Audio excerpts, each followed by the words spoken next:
Hey there, this is Zach Galligan, also known as Billy from Gremlins, and you are about to listen to a movie review by three gremlins and a flick. Well, okay, it's three guys and a flick. Anyway, I hope the rest of you guys enjoys the flick. Ladies and gentlemen, please take your seats. The show is about to begin. First of all, keep him out of the light. He hates bright light, especially sunlight. It'll kill him.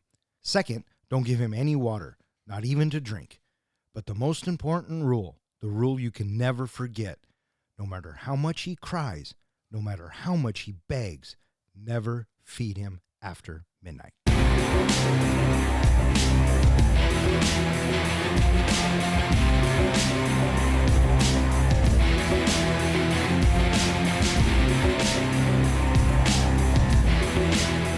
Welcome back. You are listening to Three Guys in a Flick. This is where we review the good, the bad, and the absurd. Tonight's episode, the holiday classic, Gremlins. Beware spoilers. Coming to you from an antique shop in Chinatown, my name is Don. And to my right, we have our comic book guy, John. How you doing? And to my left, we have the professor, Ken. Hello, everybody. You okay there, guy? In the immortal words of Cameron, I'm feeling shredded. Oh, yeah? Mm-hmm. And listeners, if you're not sure what movie that is, I will give you a clue. Ferris Bueller's Day Off. I would have thought the clue was Cameron, but what do I know? I would have sung Just Let My People Go. Oh, nice, nice. Tonight is the third week in our holiday extravaganza, and we are going to talk about Gremlins. This was John's pick, and I will say it for a third week. Listeners, we don't have any holiday movies in the Bronco helmet, so we're left to our own devices. What the frick? Yeah. Frick, you have a new resolution going on there, buddy? No. Okay. I'm just checking to see if you're thought- okay. Fuck What that. the fuck? Well, I think that's more funny, but that's just me. Hey, John, why Gremlins? Well, you can't think of Christmas without thinking of dark comedy, horror, little creatures running around, greedy for whatever they can get their hands on. I mean, come on. That just says holiday movie to me. Yeah, or more specifically, Christmas movie. Yeah. But to be honest, I don't know. Just something about Gremlins. I know that it takes place, around Christmas time. Gizmo was a Christmas present to Billy. And whenever I think back to this movie, it just brings back fond memories of just a movie I really enjoyed watching when I was younger. Released on June 8th, 1984, Gremlins was directed by Joe Dante. Written by Chris Columbus, and it stars Zach Galligan, Phoebe Cates, Hoyt Axton, Francis Lee McCain, Polly Holliday, Corey Feldman, Mushroom, and a bunch of other gremlins. How'd this movie do, Don? This movie was made for $11 million and brought in $213 million.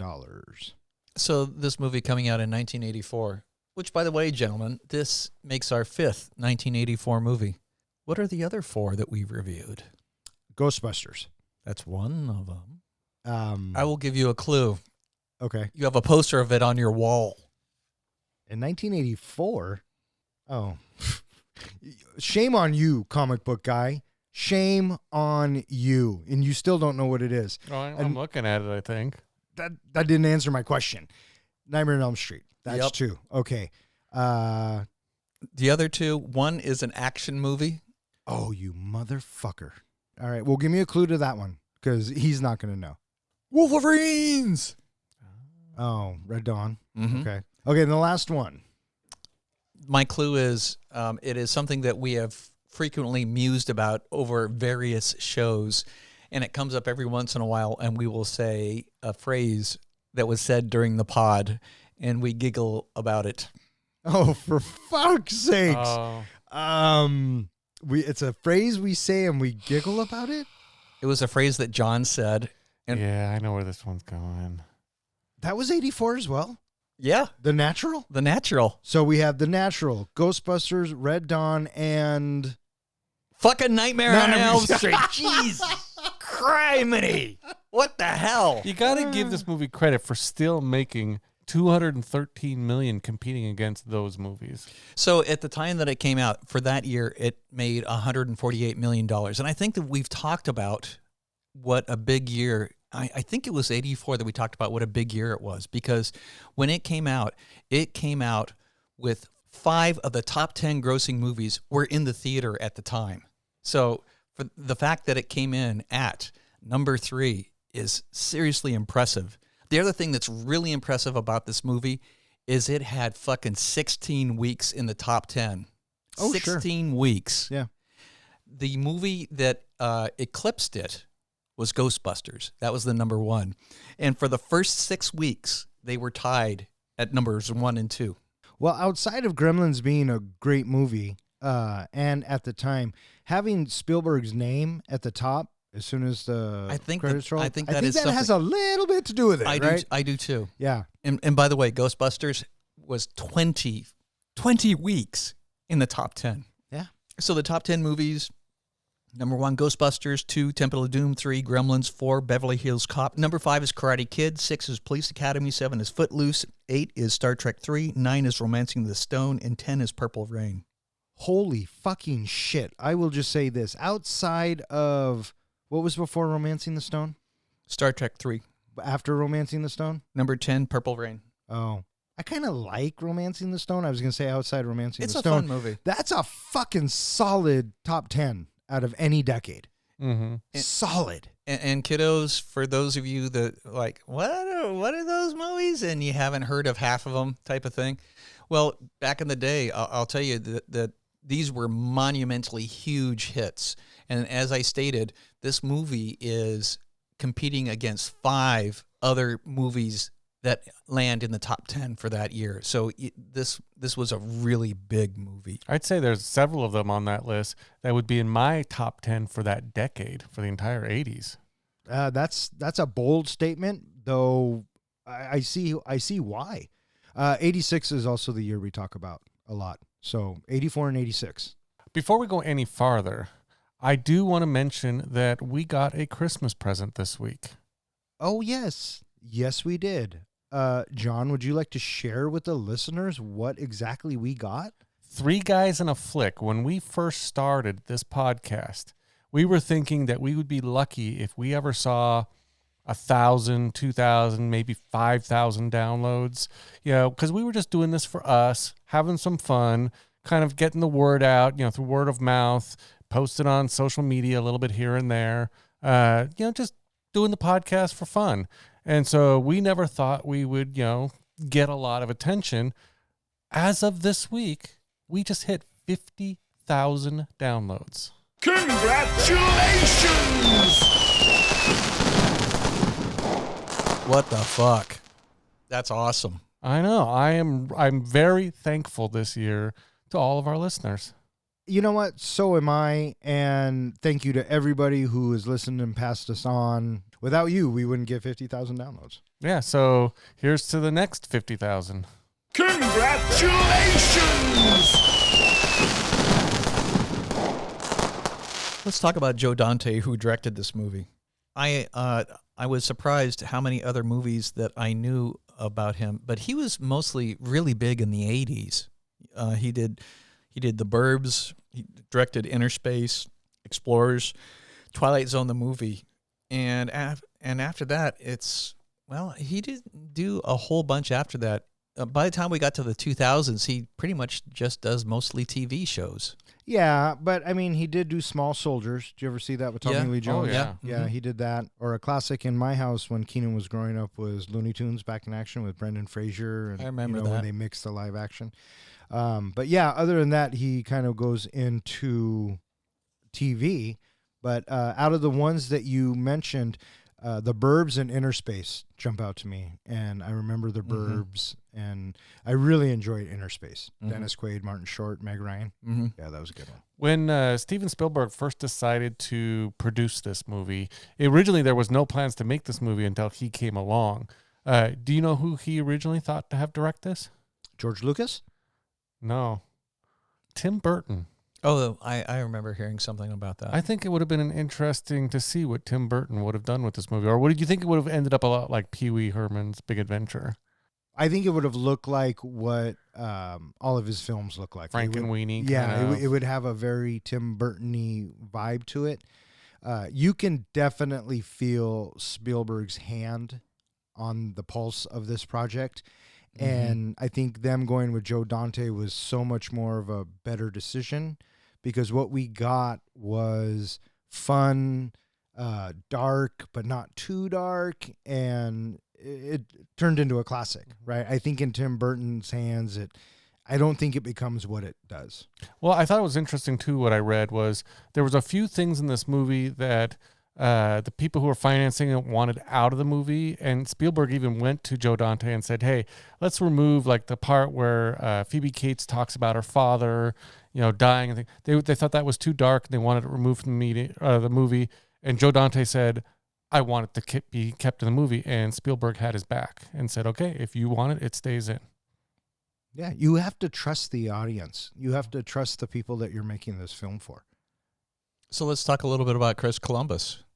What do you know him more for his writing or for his directing? I think Chris Columbus, I know for his directing.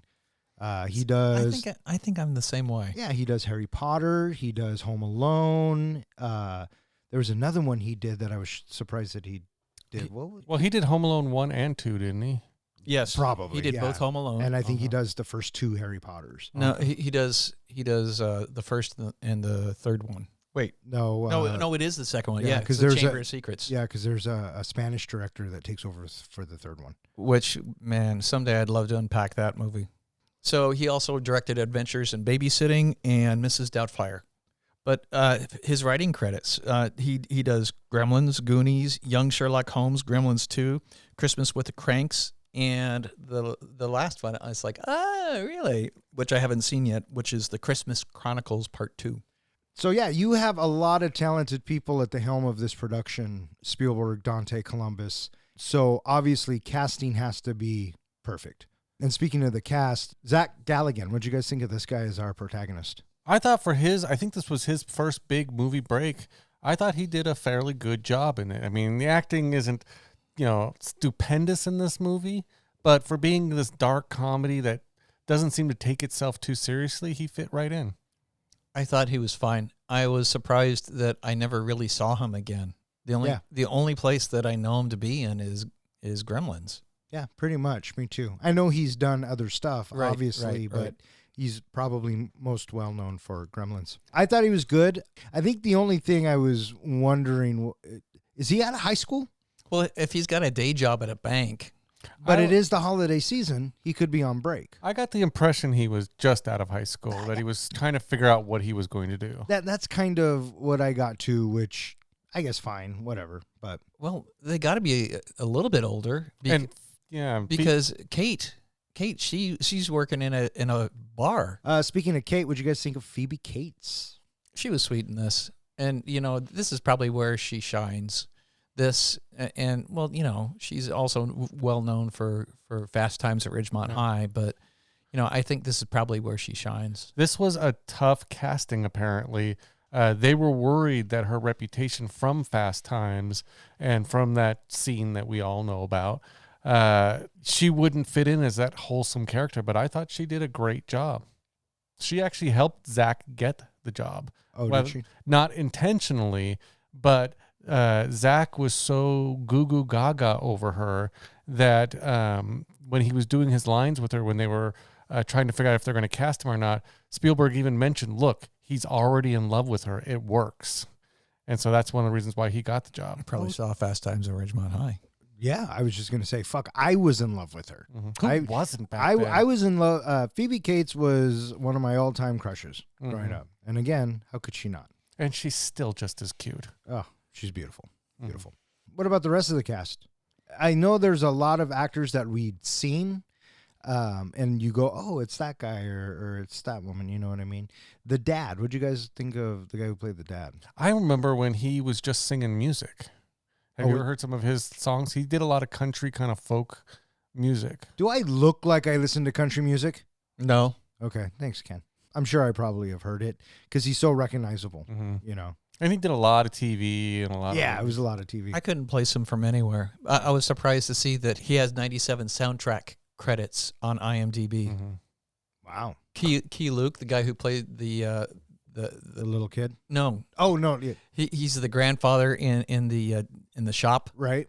I was surprised when I was looking into him. It's like, God, he's a dead ringer for the television series Kung Fu. I was thinking, is that the same guy? And then I kept thinking, well, or am I being racist? And it is. Okay, so I'm good. I'm not racist because he sounded just like the same guy because I used to love that series, Kung Fu. I watched it with my dad all the time. But interestingly enough, he's got over 200 acting credits. So he's been in a lot of stuff. I'm sure I've seen him in other things. Yeah, me too. Corey Feldman, one of his earliest roles. Yeah, and according to, I think it was the director, he was the best child actor he's ever worked with. Jerry Goldsmith. I knew that's exactly where you were going next. Yeah. Classic, man. Alien, Mm-hmm. right? I mean, he's done some of the fucking classics. Yeah. Do you know that little tune that Gizmo sings? He wrote that and then went to his synagogue, found a 13-year-old girl, and that's who sings it. A girl from his synagogue. A girl from Gizmo's synagogue went and From Jerry's. Oh, Jerry Goldsmith. Yeah, he went to his synagogue, got a 13-year-old to sing Gizmo's song. Nice. So another kind of star of this movie is the scenery, the setting, the town that it is filmed in. Did that look familiar to you? Yeah, that's the back lot at Universal. And what other movie was that specific town used for? Oh, it was probably used for a lot, but the one that you were referring to and keep trying us to bite into, Back to the Future. Yeah, so if you look closely, it's the same town, but snowy. Yeah. But it came out before Back to the Future. You are 100% correct there, Professor. So I guess when you watch Back to the Future, you have to say, oh, look, that's the town from Gremlins. Right? Right. By your rationale? Yep. What's a better movie? Back to the Future. Comic book guy, what's a better movie? I have to go with Back to the Future. Then what the fuck are we talking about? So originally, I didn't realize this, but I always thought this movie was meant to be kind of like a horror/comedy with more focus on the campiness. They originally planned for this to be a full-scale, dark horror movie. Have you read some of the scenes that they cut out of the script? No. One of them was Billy's mother was supposed to die in the struggle with the Gremlins, and when Billy came home, the Gremlins were going to throw her head down the stairs at him. Pete, who was played by Corey Feldman, he was supposed to be killed early on in the script and would be eaten alive by the Gremlins while a group of Christmas carolers drowned out his screams. Another one was Gizmo was supposed to be the villain of the movie. He was supposed to turn into Stripe. And that was basically going to be the whole plot line, is that Gizmo goes on to kill everybody. Oh, well, lucky for us, we got what we got. Yeah. Steven Spielberg thought he's too damn cute to have him end up becoming the villain. No, and if Spielberg says it, then it's law. Is it trivia time? Why, yes, Don, it would be trivia time. In our continuing pursuit to crown the master of movie trivia, I've prepared a series of questions related to the movie we are reviewing this episode. Please wait until I finish each question before answering. How many rules are there that one must abide by with Gizmo? 3. What's the name of the town that Billy lives in? Kingston Falls. What is Billy's father's occupation? Inventor. How much did Billy's father pay for Gizmo? 200. What color is the wrapping paper that Gizmo comes in? Red. How many gremlins popped off of Gizmo's back when he got wet? 5. No, 0. They were all Mogwai. They weren't gremlins. That's a trick question. Doesn't matter. I call bullshit and shenanigans. Can I get a ruling? I agree. Okay, move on. Which invention did Randall give to the Chinese man at the end of the movie? It's the cigarette machine. The smoke. The Smokinator, the smoke away. Yeah, I don't remember what it's called. Oh, the smokeless ashtray. The smokeless ashtray. And for the final question, what vehicle does Mr. Futterman drive? A car. Snowplow. Oh yeah, it is. A snowplow. It's a backhoe. Yeah. What'd you call me? I think he refers to it as a snowplow. He does, He but I does. don't think it's technically It's a not snowplow. a snowplow. Yeah. But But, yeah. yeah. Well, I was going to still give you the point. He got it, not me. You said snowplow. He said Backhoe. backhoe after you said Whoa, snowplow. whoa, what'd you just call me? Anyway, with that, I think, Don, I'm going to have to give it to you that round. Give it to you real good. And with that, I think we are back at a tie for this season. So it's going to all come down to, I think, our final end of the year episode. Oh, I cannot fucking wait.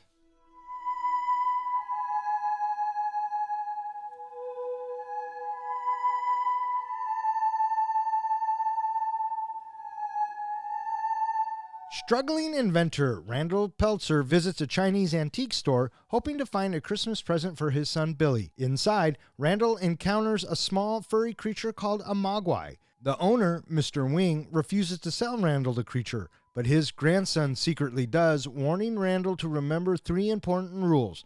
Do not expose the mogwai to light, especially sunlight, which will kill it. Do not let it come in contact with water. And above all, never feed it after midnight. Randall returns home to Kingston Falls where he gives the mogwai to Billy as a pet. Billy works in a local bank but fears that his dog Barney will be put down by widowed miser Mrs. Deagle. Randall names the mogwai Gizmo and explains the 3 rules. Gizmo is friendly and docile, but when Billy's young friend Pete accidentally spills water over Gizmo, 5 more mogwai spawn from his back, a more troublemaking sort led by the aggressive Stripe, named for the tut of fur on his head. Billy shows one of the mogwai to his former elementary school science teacher, Mr. Hansen, spawning another mogwai on whom Hansen experiments. Back at home, Stripe and his fellow mogwai trick Billy into feeding them after midnight by severing the power cord on his alarm clock.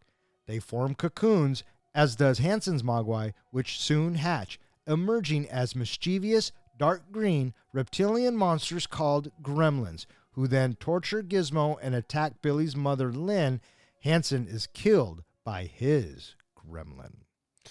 One thing that we didn't mention was, who is the voice of Gizmo? Howie Mandel. Yeah, I did not know that for a long time. And I remember watching the movie and thinking, God, that voice sounds so much like the impression that Howie Mandel does of the little Bobby character he used to do. So bravo on him for kind of doing that cute little voice. Yeah, there you go. I had no idea. Yeah, there you go. So this movie opens up with a narration. Yep. And we see Papa Peltzer, inventor extraordinaire. Well, he's the one that does the narration too. Yes. And he goes into a Chinese antique shop. In Chinatown. Did you catch what the Cantonese on the outside of the shop said? I don't read Cantonese. Do you, Don? Not to start a conversation. Well, if my understanding is correct, it translated into gods and monsters. Oh, there you go. And if you looked at when he went into the shop, there was a lot of like mystical things all around, like monkey paws. And Yeah, I got that impression when he walked in. so I almost felt it was like going into the basement in that the cabin movie. Maybe. I thought this one was a little bit more cheery. And I like the guy who they got to play Mr. Wing and the whole interaction. And Peltzer's so American, right? Walking in there and trying to sell him The bathroom buddy. That's what it's called, the bathroom Did buddy. you catch what the kid was wearing? With a baseball cap and a T-shirt. He was wearing the same type of cap that Short Round did in Temple of Doom. That was on purpose. Spielberg put that in. Of course he did, because he's Steven fucking Spielberg. What'd you guys think of the whole interaction with Pop getting the mogwai? I was surprised that the kid was willing to sell to Mr. Peltzer the mogwai. I didn't think that he'd go behind his grandfather's back like that. And the kid even justifies it, right? He's all, we're broke, we need the money. Yeah. And so, yeah. And Peltzer gets the mogwai. he also said Grandpa's crazy. Yes, he did. And so as he's walking away, the grandson's narration is a voiceover, right? And he's explaining us the 3 rules. And the first rule is no light, No bright lights. especially no sunlight, because it'll kill him. No water, even to drink. And I started thinking about it going, wow, that would fucking suck. And don't feed him after midnight. And my question was, is that Eastern or Pacific Standard Time? I was also thinking more along the lines of, what about daylight savings time? how does a gremlin, how does a mogwai know, if you're on daylight savings time or not? Oh wait, we're in Arizona. There is no daylight savings time, so you're safe there, or Hawaii, right? But after that, the rest of the states. Well, that's assuming you've established if it's Eastern, Central, or Pacific. That's got to come first, right? How does the Mogwai know what time zone it's in? We're on the same page. All right, buddy. That was the thing that came up in interviews with the director, the writer, some of the actors. They all agree of all the rules. That's the rule that did not make sense because, as they put it, it's always midnight somewhere. And that makes logical sense. And it also says, don't feed them after midnight. Is that 5 minutes after midnight? 10 minutes? Are you safe if you wait an hour? How long after midnight are you free to feed them? Well, fuck me. I didn't even think about that, but you were absolutely right. Good question. Totally agree. So, yeah, that was the one. You know what? That just dropped like 2 fucks for me. So, sorry, Gremlins. You done fucked up. Well, to help, do you want me to tell you the origin of the Mogwai?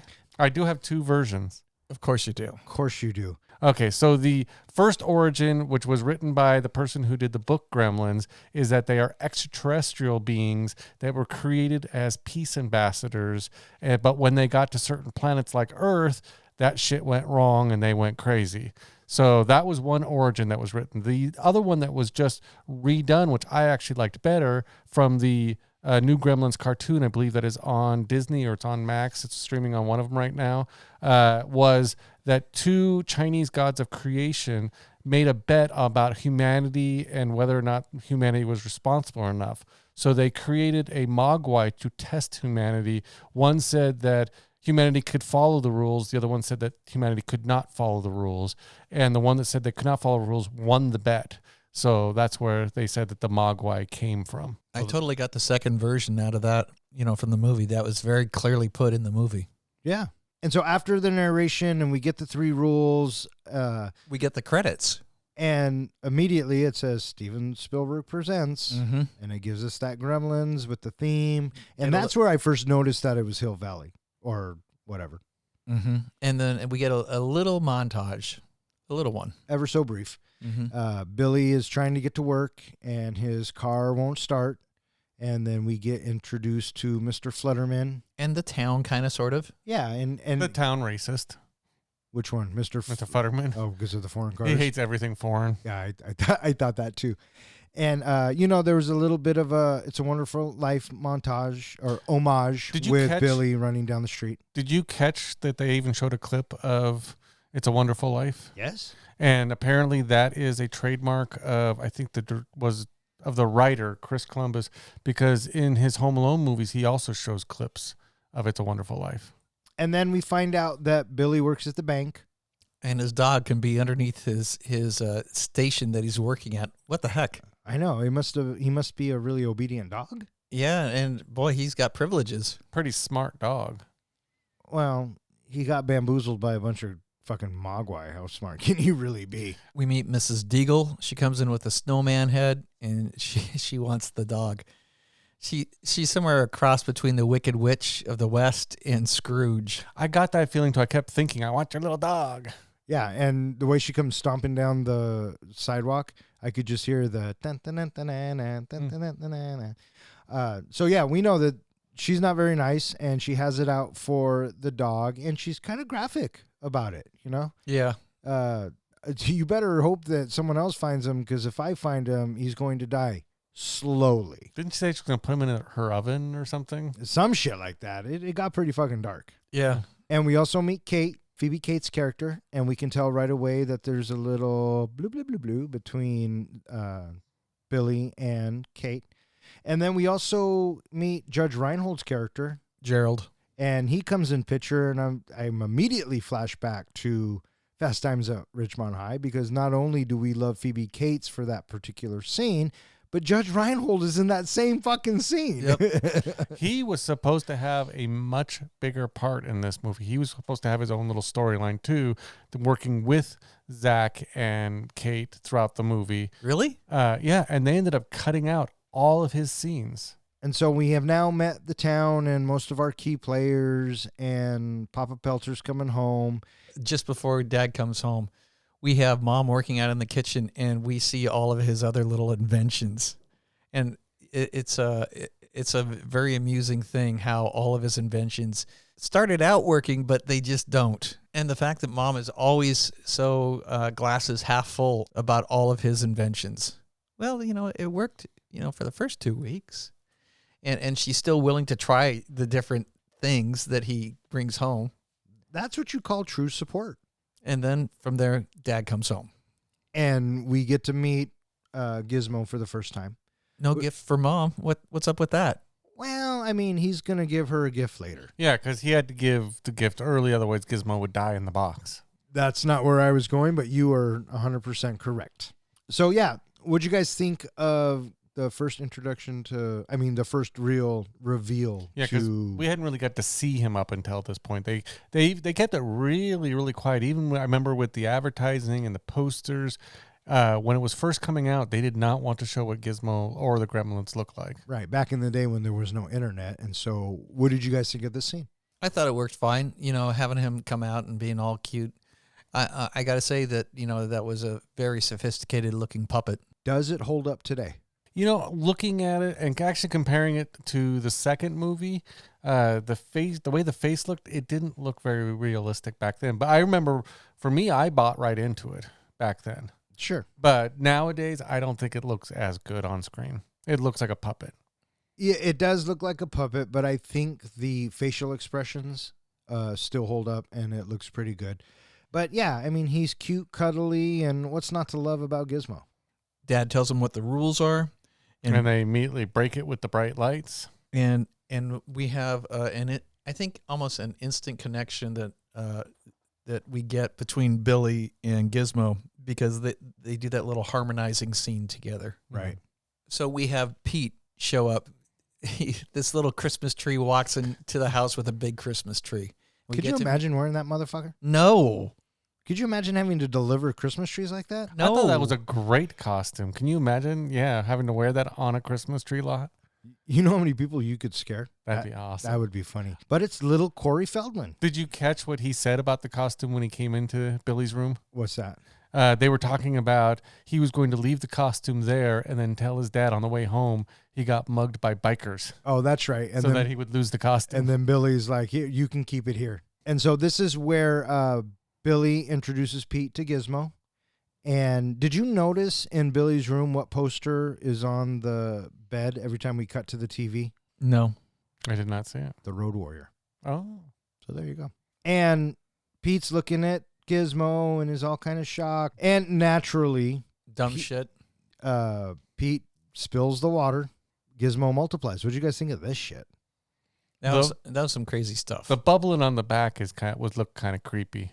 Yeah. I'm like, I thought, if I was there, I would think the thing is melting. Yeah. So when Gizmo starts firing off those little mogwai, I noticed that the camera angle is askew, and I got to say that the setup and the way that it looked, it took me straight back to a movie from 2 years previous. I think it was 2 years.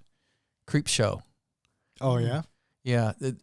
The crooked camera angle with the slightly off color backdrop setting, it reminded me a lot of what I saw in Creepshow. Huh. Interesting. I could think of a couple scenes, I think, in Creepshow that remind me of now that you bring it up. And so Billy doesn't know what to do, and Pete's like, can I keep one now? I think from what I read, the little balls that popped off, they use balloons to make them look like they're inflating and everything. Oh, sure. We get to see these 5 new Mogwai, and Gizmo's all tuckered out. One has a mohawk. And that's Stripe, and he appears to be the leader. Everybody goes to sleep that night, but Billy wakes up a little later to, what is that sound? And eventually he comes to find Barney strung up in Christmas lights outside the house. Did you catch as Billy gets up, they panned over to Stripe and he's got a little smile on his face? Yeah, because gremlins are dicks to dogs. Well, Mogwai. He's a Mogwai at this point. Mm-hmm. Okay, but still, dick move. Well, according to you, they were going to eat the dog, right? Yeah. Yeah, that's fucked up too. And so the next day, Billy takes one to school to show his teacher. What'd you guys think of this bit? Well, I think we kind of sort of had to have something happen where we're not just going to keep it to ourselves because, what the heck is going on here? Sure. He wants some answers. And so they multiply Gizmo one more time. This is where my big question comes up because we know Gizmo spawned 5. One of them got taken to the lab and that one got brought back home. So there were still 5 at home. There was the one in the lab that ended up turning into a gremlin, and he escaped through a vent. Where did he go? Did he end up with all the rest of them, or is he still off running around somewhere? No, he ended up with the rest of them. You think so? They never really showed him coming back into the group. Well, you don't know that just because they assume all that. look the same. Yeah. So they very well could have. He could have been one of the carolers. We wouldn't know. So, How come you didn't tell him about the 3 rules? well, we're assuming he didn't. He must have because later on, we have Mr. Hansen working at 2:20 in the morning. 220. And it's dark in the room. There's like one light on. It's just over the wall clock. Right. So Right. maybe he did get told the rules, but I thought it should have come up. There's 3 rules you have to know.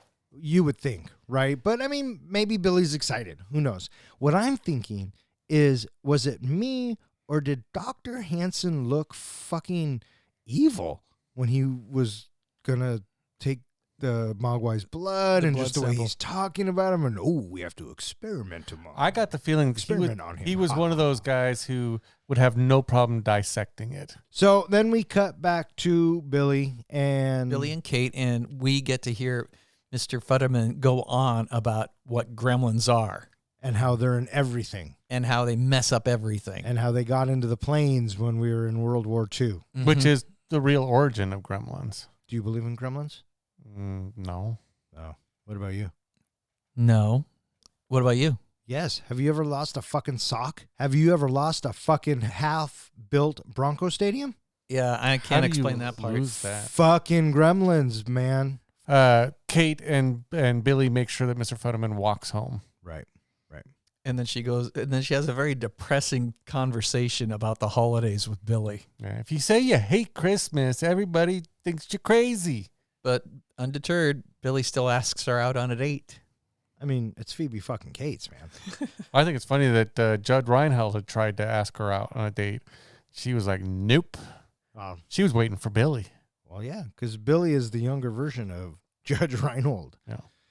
And so Kate says yes, they plan on having a date, and then Billy goes home, and It's 11:35 at night. At least that's what the clock tells us. Mhm. And the Mogwai are going crazy because they're fucking hungry. I already fed you. And so he looks at the clock, as he should. He's taking it seriously. I guess I can still feed you. There was one thing that bothered me about that is if you looked at the clock, I think it said it was, even though we find out later it was broken, it was still like 20, 30 minutes before midnight. Like, why risk it? Why think, because they could take one of those drumsticks and just hide it in the box until after midnight or. Well, they could do that at 5 o'clock, too. I know. So I don't think I would have risked it that close to midnight. So he goes down and gets this plate of chicken. Was it meat or did that chicken look good? It was a full fucking plate of chicken.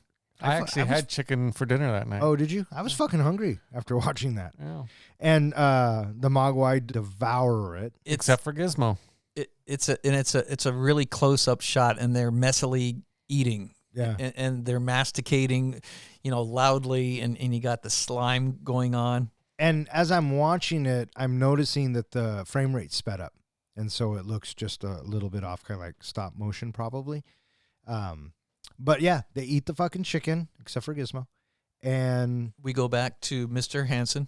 who leaves a fucking half-eaten sandwich on a counter? So maybe he didn't know the 3 rules, and that was weird too. And so naturally, the little Mogwai eats the sandwich. And this is just after we're shown 2:20 a.m. and he gets a hold of the sandwich, and then we go back to Billy, but it's still 11:35 on Billy's clock, and you're like, oh. Yeah.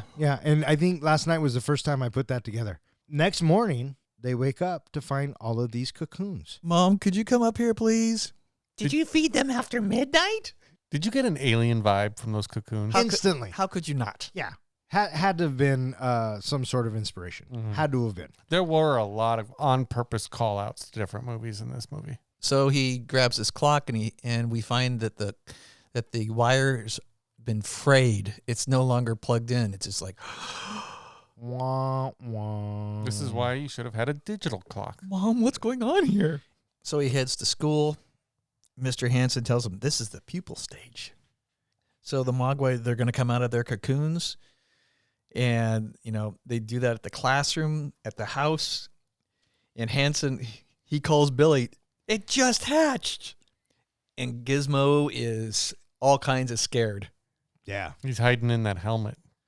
And this is where the Gremlins start to fuck shit up.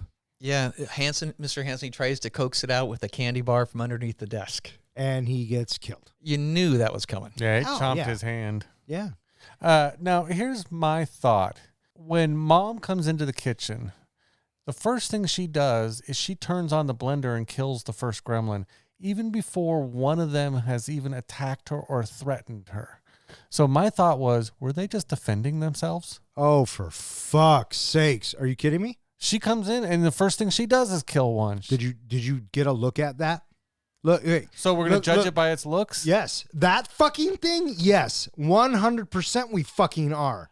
This thing comes into my fucking kitchen. I'm not going to ask it how it's doing. I'm not going to ask it if it's fucking hungry. I'm going to fucking terminate it. You're going to turn the blender on. Yes. And she did get a phone call, so briefly, where Billy said, get out of the house. Get out of the fucking house. Were they defending themselves? I swear he does it just to rile me up. Well, she killed him first. She attacked first. Yeah, and she fucking should have in this instance. Yeah. Human beings, not so much. Talk. Let's talk this shit out. Fucking gremlins, die. Yeah. Okay. First three, I think she's badass. She took out three right away. Well, and she also got to see those pods, right? And she hears all kinds of strange sounds coming out upstairs. And so, the fact that she's savvy enough, with all those strange sounds she decides to grab a knife. And she probably fucking saw Alien because that was in 79. Well, she went to town on one of them with that knife. I would have too. It's Yeah. like, I hate to be a spider in that house. My favorite kill from the mom is the microwave, though. The micro blowing him up. Yeah, the microwave is my favorite one. What about you guys? No, that was a good one. I don't know. I kind of lean towards the blender because just the mess it made. Yeah, great kill. Great kill. But I still go with the microwave. Yeah. And so she's kind of holding her own, but then she gets jumped By the because Christmas tree. weasel fucking gremlin sitting in the fucking Christmas tree. Yeah, she was doing good. That other gremlin flinging a dozen plates or something like that, and she has a tray that she's holding up. Mom's a badass. Yeah. She is. Yeah. And so this fucking gremlin, is it Stripe? It might be Stripe.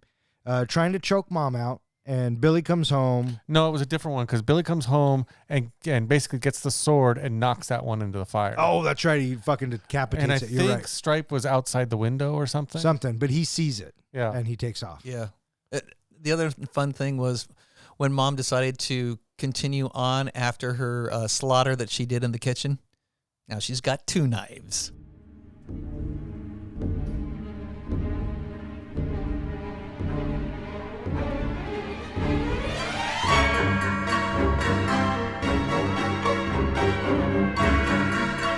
Lynn and Billy are able to kill off the gremlins except for Stripe, who escapes to a local YMCA. There, Stripe jumps into the swimming pool, spawning an army of gremlins who wreak havoc in Kingston Falls. Many people are injured or outright killed by the gremlins' rampage, including Mrs. Deagle. Billy reports this to the police, but they prove to be no help as they don't believe his story even after he shows them Gizmo. As Billy rescues his girlfriend Kate, they hide in a now abandoned bank where Kate reveals to Billy and Gizmo why she hates Christmas. When she was 9 years old, her father went missing on Christmas Eve and didn't come home on Christmas Day either. Several days later, he was found dead in their chimney while dressed as Santa Claus.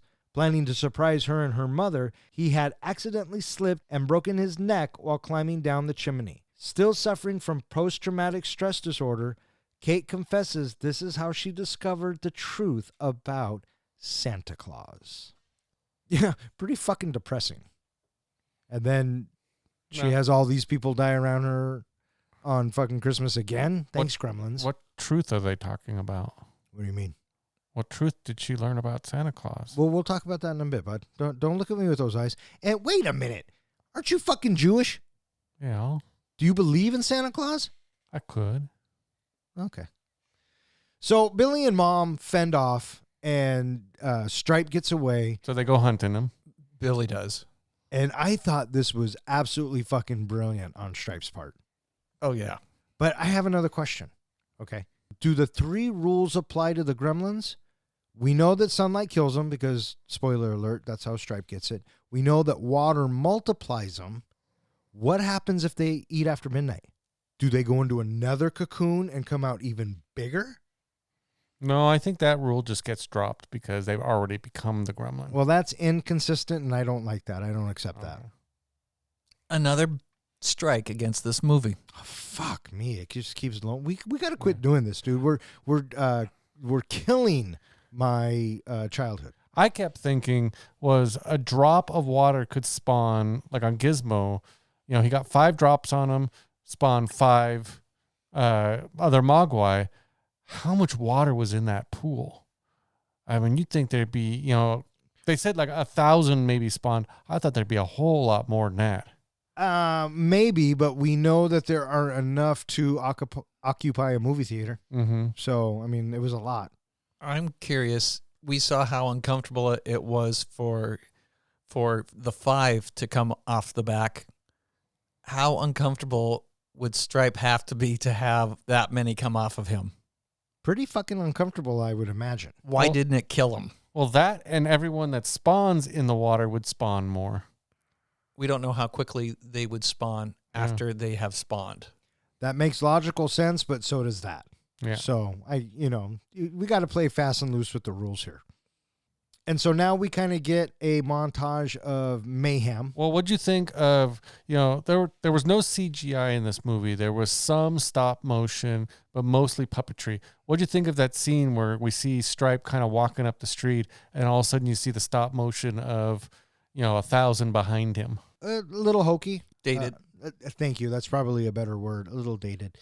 Out of all of the scenes where they were wreaking havoc, a couple stood out to me. The mailbox gag, clearly a Steven Spielberg thing. Only in a Spielberg movie would you throw the letter in and then it would throw out. Well, I love that the priest sees that there's something wrong with the mailbox and he's like, why don't you go ahead and try the mailbox to the next guy? Yeah, and the next guy gets taken. Yeah. So We also have a death with the backhoe crashing into the house. We have the traffic signals causing car accidents.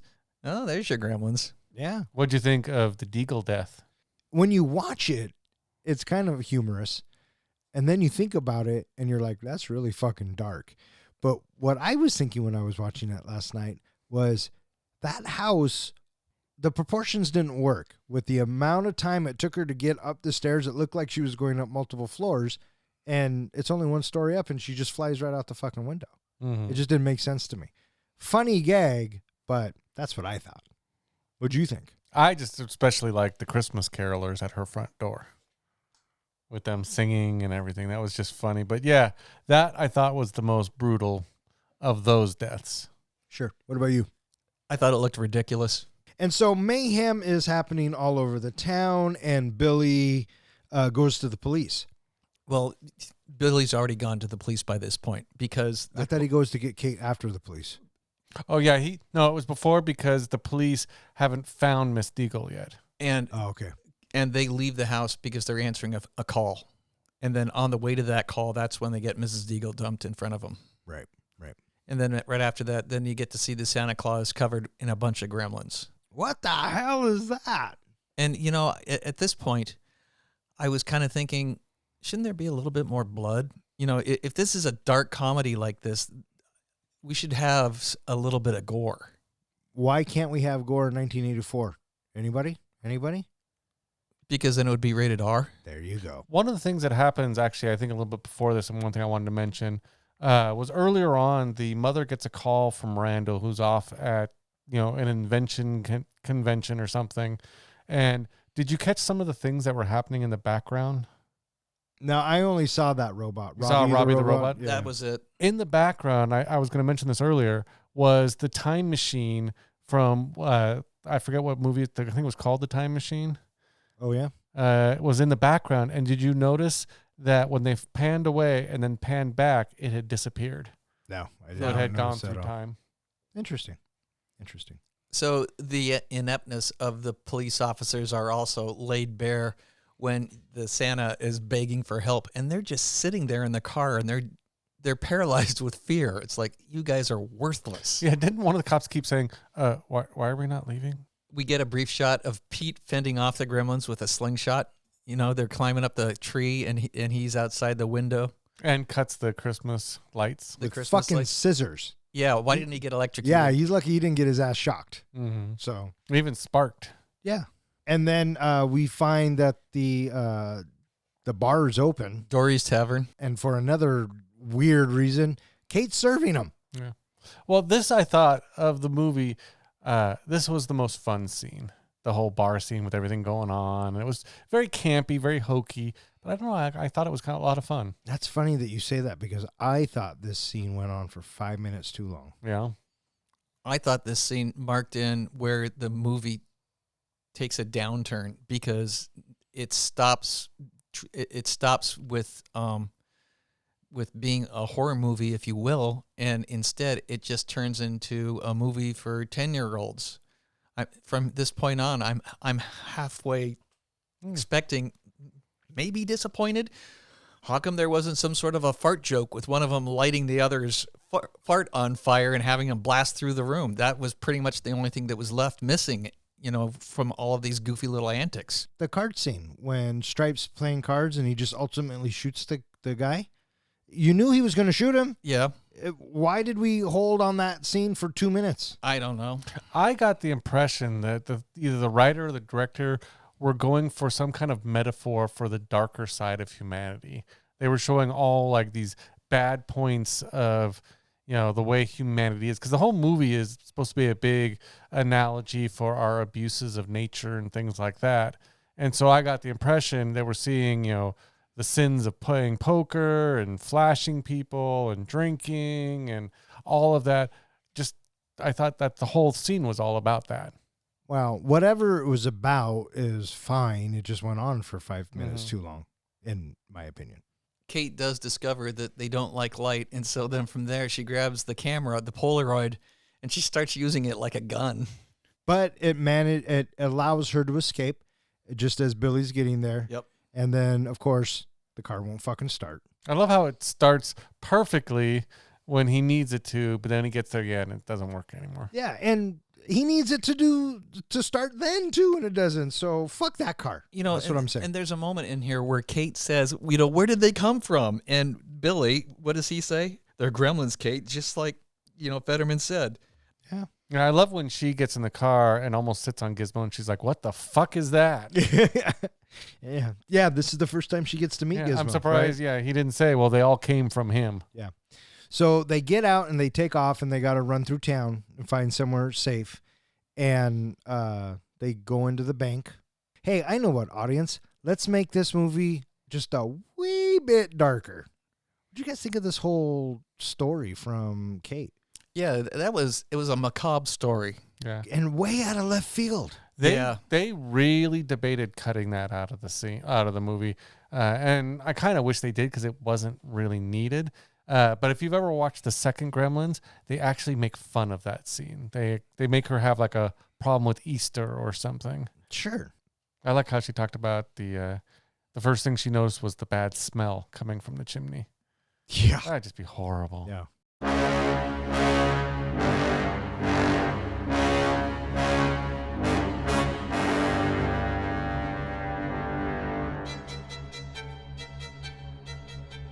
Billy and Kate discovered that the town has fallen silent and the gremlins are watching Snow White and the Seven Dwarfs in the local theater. They set off a natural gas explosion, incinerating all of the gremlins except for Stripe, who left to commandeer more candy at a Montgomery Ward store across the street. As morning approaches, they follow Stripe into the department store, where Stripe attempts to use a fountain to spawn more gremlins. Gizmo opens a skylight, exposing Stripe to sunlight, killing him. As the local news reports on the day's mysterious tragedies, Mr. Wing reclaims Gizmo at the Peltzer home. He scolds the Peltzer for their negligence and criticizes Western society for its carelessness with nature. However, as he turns to leave, Gizmo, having bonded with Billy, bids the young man goodbye. A touched Mr. Wing then concedes that Billy may be ready one day, and until then, Gizmo will be waiting. Roll credits. So We see Dad is on his way home now, and he's going to be showing up. After that, we have Billy and Kate head out, and they survey all the carnage that has been wrought by these gremlins running amok. And I thought this was kind of smart of the filmmakers, right? It's getting to be sunlight, and so immediately I'm thinking vampire. And what do? They go inside, and what better place to go than a movie fucking theater? I was struck how well the gremlins were able to instantly operate things. Well, that they understood how everything worked so quickly. yes, however, the dumb fuck started with reel 4. All right. So if you're going to start a movie, you got to start with reel 1. So obviously they can't read. Well, one of the things, the whole mechanical thing, I think goes back to their urban legend of World War II, where that's what they did. They got into mechanical things and fucked them up. So they had a mechanical understanding. So they have a mechanical understanding. They just can't fucking read. So there you go. Fucking gremlins. Well, they read Cantonese. So they understand to go into the theater and everybody's going to sit down and wait for the movie to start. Because Stripe said so, yes. Mm-hmm. He's the alpha gremlin. And so naturally, Billy and Kate and Gizmo make their way into the movie theater, and miraculously, Kate knows exactly where to find the boiler room, and she knows exactly how to blow everything up. I got the impression she's had a job everywhere in that town. Oh, sure. Yeah. Oh, and they also kiss. Yes, they finally get their kiss. So the natural gas explosion. And that was funny that she was the one that knew where to go. Yeah. And so Billy hits the button, the gas is being released, they escape, and in the meantime, Stripe decides he's hungry and there's not enough candy, so... He wants some yum-yums. Yeah, he's got to leave, and he sees Montgomery Ward, and you're thinking, oh, fuck, now what, right? And Billy and Kate and Gizmo run out, the theater explodes, they think they've won the day, but as per any good chase movie, there's got to be one more. Mm-hmm. And for whatever reason, Billy says, go turn on the lights. Why would she know where the lights are? I think you just kind of have a feel for it. Because she once worked in that department store. And Well, she there knew you where, go. And she knew where the boiler room was. That's true. So Kate's a jack of all trades. And so as she's turning on all the lights, what'd you think of Gizmo and the car? I thought it was cute. I thought you had to have it. And then we have the big fight with Billy and Stripe. He has a crossbow. He knows how to work a crossbow. It's mechanical. We'll chalk it up to that. Yeah. He just doesn't know how to And read. how hard did he throw those saw blades? Pretty fucking hard if they're going through the drywall. Yeah, halfway into the drywall. Yeah. Gremlins are strong fuckers. Yeah. And the chainsaw, that was actually a call out to Texas Chainsaw Massacre. Which is horse shit because a chainsaw should have just went right through that baseball bat. Mm-hmm. So This is a cheaply made piece of crap chainsaw. I don't know. I think Looks it's still, tiny. I still think it goes through that fucking bat pretty easily. I thought so too. But I did like, and I don't know, it makes me laugh every time I see it, when the bright light does come on, lights come on, and Stripe falls on his back and the chainsaw drags him away. yeah, I don't know why, but that one makes me laugh every time. I chuckled until it goes away with enough force to unplug itself. Mm-hmm. Dad and Barney show up now, and now they're converging on Spike. And so Stripe smartly makes his way to a fountain. He's going to start to fucking respawn. Spike. And Stripe grabs a gun too. Which I thought was cute. But Gizmo smartly... Gets the skylight open. And this scene, I wonder how many vampire movies after Gremlins came out, how many of them took this as like a blueprint or something, because this is very reminiscent to a lot of vampire movies I've seen. Originally in the script, it was supposed to be Billy who pulled the curtain down, or it was going to be Billy and Gizmo, because originally Dante, he wanted the hero of the movie to be Billy. but it was Steven Spielberg who came along and said, no, you got to make Gizmo the hero. And if Spielberg says Gizmo's the hero, then Gizmo's a fucking hero, right?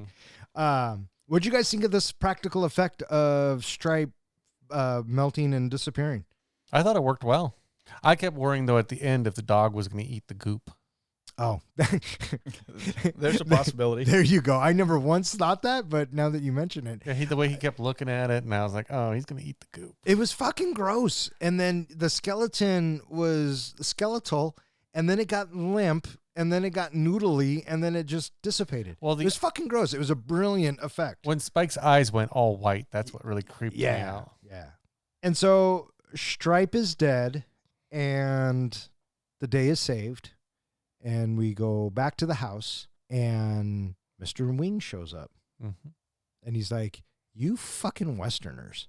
Yeah, fucked it all up. You fucked it all up. Absolutely. Watching the news, and I'm sure he just immediately know. And he probably give a big old heavy sigh. And so he takes Gizmo back, but Gizmo wants to say something to Billy, and he says bye-bye. And yeah, it was a 3-second goodbye. Yeah. Oh, he wants to say something to you. Bye. And then he's done, just like that. It's like right. Touching. Well, they were having their E.T. moment. A little bit. And Randall, he ends with the dialogue, and he just, he goes on a little bit about gremlins, that it just might be a gremlin in your house. Yeah. One thing that I didn't catch until I read it. Have you ever seen the movie The Howling? Long time ago. Long time. I guess that was another movie that Joe Dante had. I believe he had directed, or was it Chris that had written it? Joe Dante directed it. Okay. The scene with the reporter reporting on the whole situation, that was the same guy who played a reporter in The Howling, playing the same character. So he was a callback to The Howling. Oh, well, there you go. And that was Gremlins. So going back to the scene where Stripe spawned all the new gremlins, and we had that stop motion of him coming down the street, did it remind you of the orcs marching to Battle of Helm's Deep? Oh, for fuck's sakes. And now it's time for John's precious moment. This is the point in our podcast where I compare the movie we are currently reviewing to the greatest movie series ever made, Lord of the Rings. Let's just start off with Billy is Frodo. Billy is the one on the journey that he reluctantly accepts. From the moment Gizmo comes into his life is never the same. It's Billy who has to venture forth to make things right. Billy is also our Aragorn. He's the reluctant leader, and he has to make command decisions for the greater well-being of everyone else. Kate would be our Samwise. She's Billy's sidekick who stands by him and demonstrates resourcefulness and bravery in the face of danger. I chose Mr. Wing for Gandalf. It's his wisdom that should have guided our heroes, even though they basically ignored it, or at least didn't take it as seriously as they should have. And he's a man with a mystical background, much like Gandalf. Pete, he's our Legolas. Pete is a good friend to Billy, and just like the elves, is closer to nature with his job at the tree lot and his tree costume. He also shows he's good with projectile weapons while using his slingshot. Murray Futterman? Well, I chose him for Gimli. He's cranky, prejudiced, but loyal. He is also a supporter of Billy on his journey. That makes our fellowship Billy, Kate, Mr. Wing, Pete, and Mr. Futterman. Billy's father, Randall, is Isildur, Aragorn's great-great-great-great-grandpa. He's the one who cut the ring off of Sauron's hand during the War of the Last Alliance. But he refused to destroy the ring and thereby allowed Sauron and its evil to endure in Middle-earth. Like him, Randall thought he was doing what was for the greater good. The greater good. But instead inadvertently brought danger into his kingdom. Frances Lee, Billy's mother, well, I chose her for Eowyn. Like Eowyn, she initially comes off as meek, but later she shows off her combat prowess. I'd like to say Mrs. Deagle is our Sauron, but while she's a nasty old woman, she isn't the big bad of the movie. She is, though, very selfish and uncaring. If this was a comparison between Gremlins and A Christmas Carol, she'd be our Scrooge. Her selfishness reminded me of a different character. She reminded me more of Gollum, with her precious being her wealth and her control. Sauron has to go to the big bad of the movie, the one who causes all the peril our heroes are forced to face. So in this case of Gremlins, that would go to Stripe. Even though he's a byproduct of Gizmo, he's still the one who raises an army and just about destroys Billy's world. The other gremlins would be his orc army. So what is the precious? What is the One Ring? In Gremlins, the One Ring would be represented by Gizmo. Just like the ring, both have a potential to be used for good, but eventually bad comes along. In this case, or in the case of the ring, the more folks that use it or even are around it, the more corrupted they become. Gizmo, while not bad himself, has the potential to spawn bad things, and chaos soon follows. Billy, like his father, both believed they could be good caretakers for Gizmo, following the rules. But in the end, rules are broken and evil springs forth. And while Gizmo isn't destroyed at the end like the ring is in Mount Doom, he is taken back by Mr. Wing in a symbolic casting off type gesture. And there you have it, my comparison of Gremlins to Lord of the Rings. Bring on the grades. All right, what do you think? Not bad. Not bad. Not bad. I liked Gizmo as the ring. I'm not going to lie. I thought that was okay. You get a holiday B- from me, my friend. I'll take a B from you any day. Yeah, you will.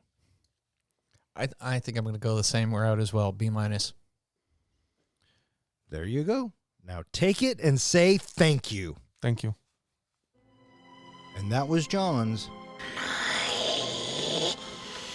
precious moment. All right, what do you guys think? You guys ready to rate this flick? I'm ready to rate this flick, John. You ready to rate this flick? You don't have to get me wet to see what pops out of me. Bravo, sir. Bravo. Hey, Professor, how do we rate our movies? We do our ratings on a scale of 1 to 5 fucks. 5 fucks is a movie that we think is cinematic gold. A 1 fuck movie is a movie where you watch it and I'm never going to watch that again.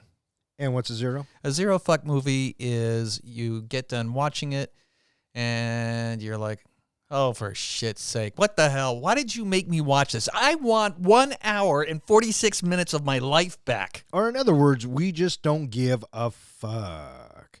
All right there, comic book guy. This was your pick, your review. Before I go, Don, would you like to predict what my rating will be? You are going to give Gremlins, definitely in the 4s. You're going to give Gremlins 4 fucks. 4 fucks, final answer? Final answer, sir. Okay. Gremlins is an unconventional Christmas movie that elevates holiday cinema. It combines holiday cheer with mischievous mayhem. The adorable Gizmo embodies the spirit of Christmas gifts, while the Gremlins represent the chaotic aftermath of holiday indulgence. Director Joel Dante blends horror, comedy, and the festive spirit in a way that is as enchanting as a frosted Christmas cookie. Despite the havoc, the underlying message to respect and care for our gifts, much like our relationships, is a timeless Christmas lesson. The film is visually engaging, the puppetry and effects are very 80s, and the narrative is campy but fun. The acting in Gremlins, well, that isn't the greatest. And it's hard to say if this movie holds up well compared to dark comedy movies of today. But overall, it's a fun watch with new elements to catch every rewatch. Is it my favorite go-to Christmas movie? No, not even my favorite dark comedy / horror flick. But it's definitely a fun movie to revisit from time to time. So being that I am so full of Christmas cheer, I'm giving Gremlins, well, whatever Don said. Just kidding. I actually have written down 4 fucks. Bam! What's my fucking batting average now there, guy? You'll find out in 2 more movies.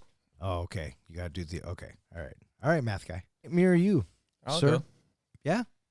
No, you go first. Oh, nicely played. Gremlins, 1984.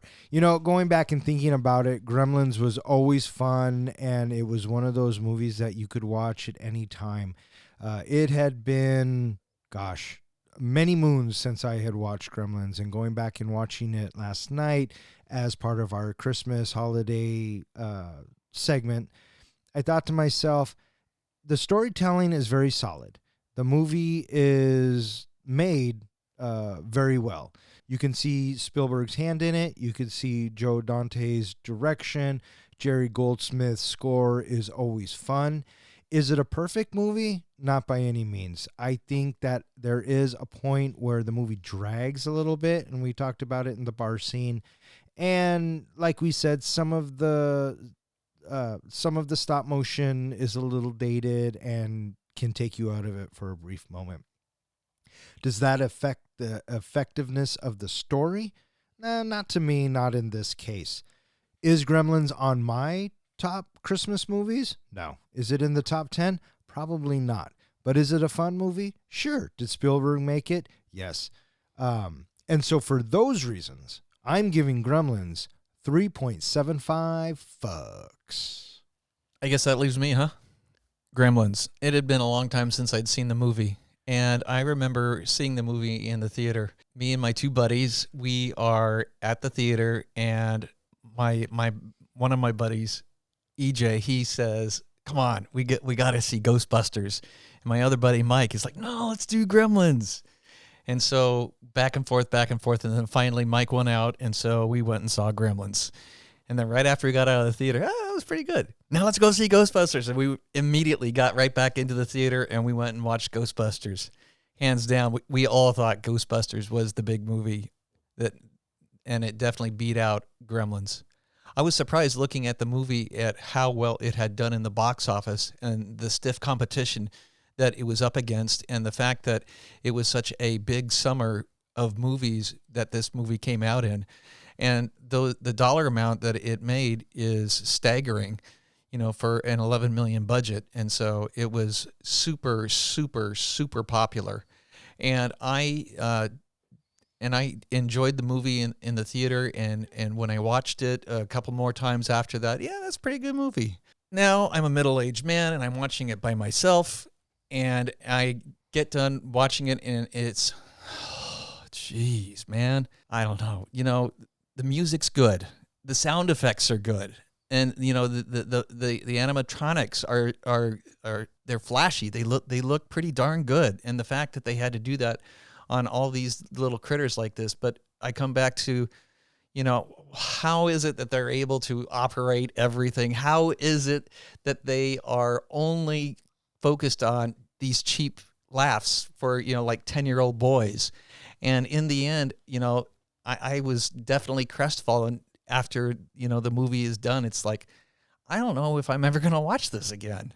And it's strange that I have a movie that I have a fond recollection for in general, and how nostalgia will certainly skewer and have an opinion stay, I don't want to say artificially high, but for lack of a better way, it keeps it artificially high.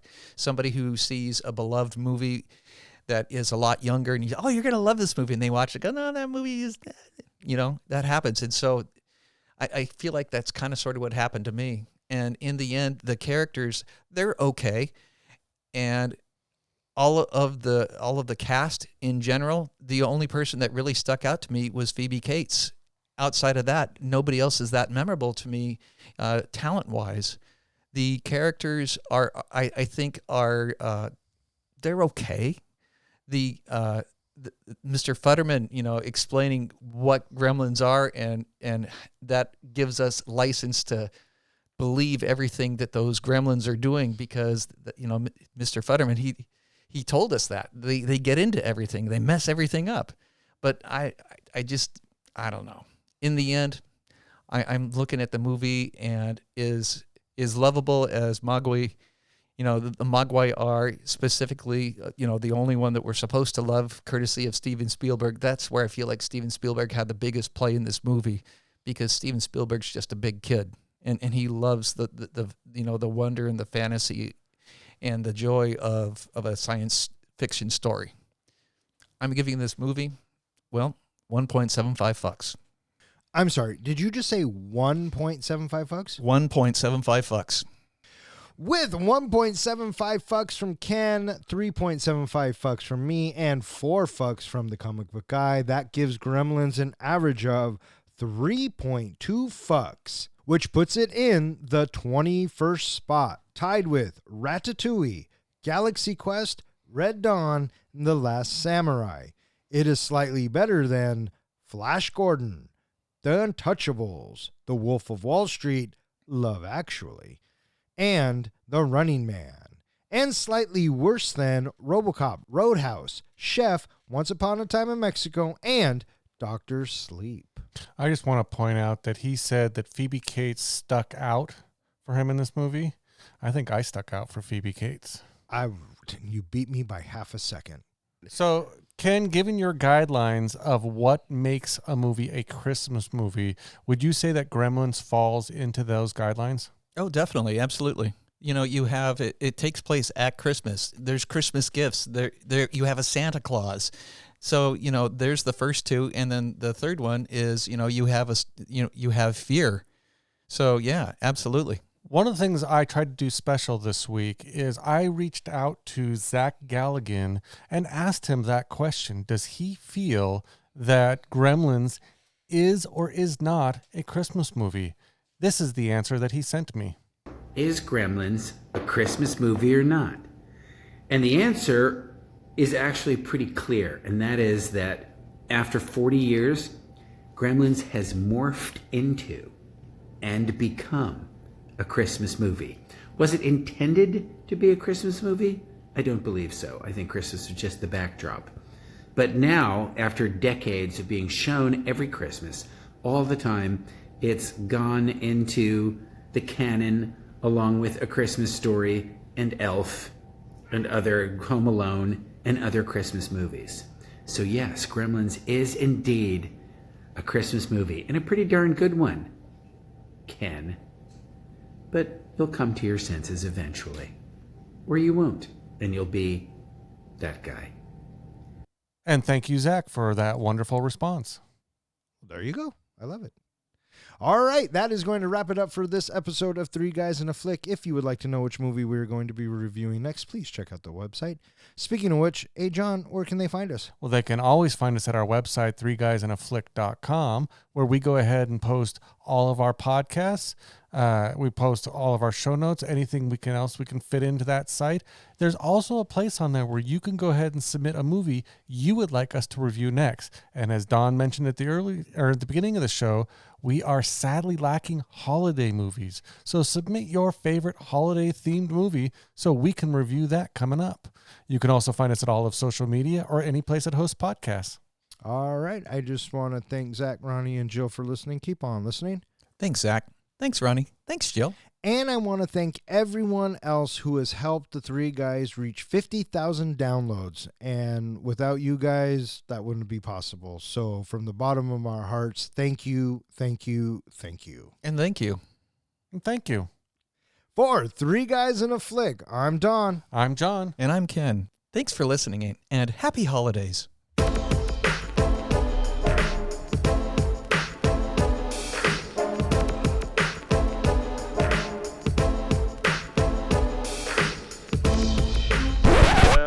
That's the story. So if your air conditioner goes on the fritz, or your washing machine blows up, or your video recorder conks out, before you call the repairman, turn on all the lights, check all the closets and cupboards, look under all the beds, because you never can tell. There just might be a gremlin in your house.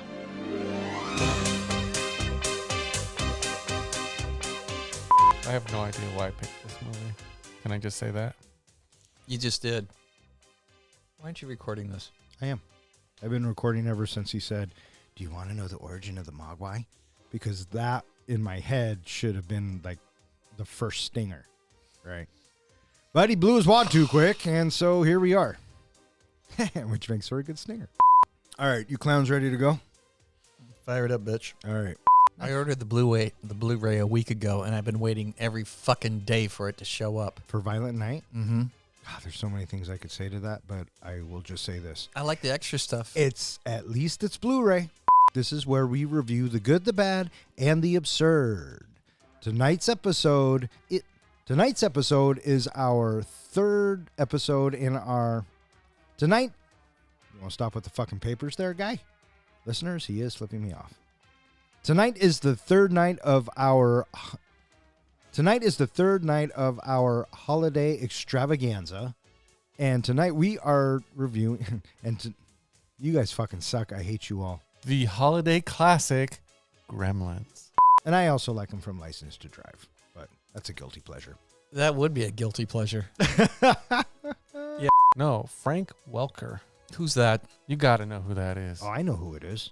He is very famous for doing lots of voices. He's one of the most famous voice actors out there, and he especially does someone that's near and dear to, I think, both of our hearts. Megatron? Optimus Prime. He does not do Optimus Prime. Frank Welker does Optimus Prime, doesn't he? Nope. You sure? Look at my face. Do I look sure? Okay. Do you want to know who does Optimus Prime? Who does Optimus Prime? Peter Cullen. You're right, it is Peter Cullen. You can't drop your mic. It's on a stand. Fuck me. I don't know why, but I always like the flashing gremlin. Of course you do, you fucking pervert. Speaking of the flashing gremlin, you got one? I got an amazing one. Oh, do you really? One Because of my best ones. Because I've been trying to think, and admittedly, folks, I don't have one this week. So it's up to the professor and to the comic book guy. And since the professor always drops a rare nugget on us, Professor, you got a porn name for this one? No. God bless America. I don't know if you're prepared for this one. All right, Gremlins. I'm so excited. Blumpkins. Blumpkins? What's that? What is that? Well, I actually looked up the definition of what a blumpkin is. Isn't that where you take a shit in the tank? No, you're thinking Oh, no. Upper Decker. No, yes. It's the act of performing fellatio while the recipient is defecating in the toilet. Yes. I've never even heard of that. A, gross. We're all about B, education here At Three Guys? Three Yeah, Guys. we try to educate as much as we can. So Blumpkins is my... Yeah, I don't even know how to comment to that, so I'm going to say you win. All right, may all of your days and nights be filled with happiness. All right, fuck off. Good night.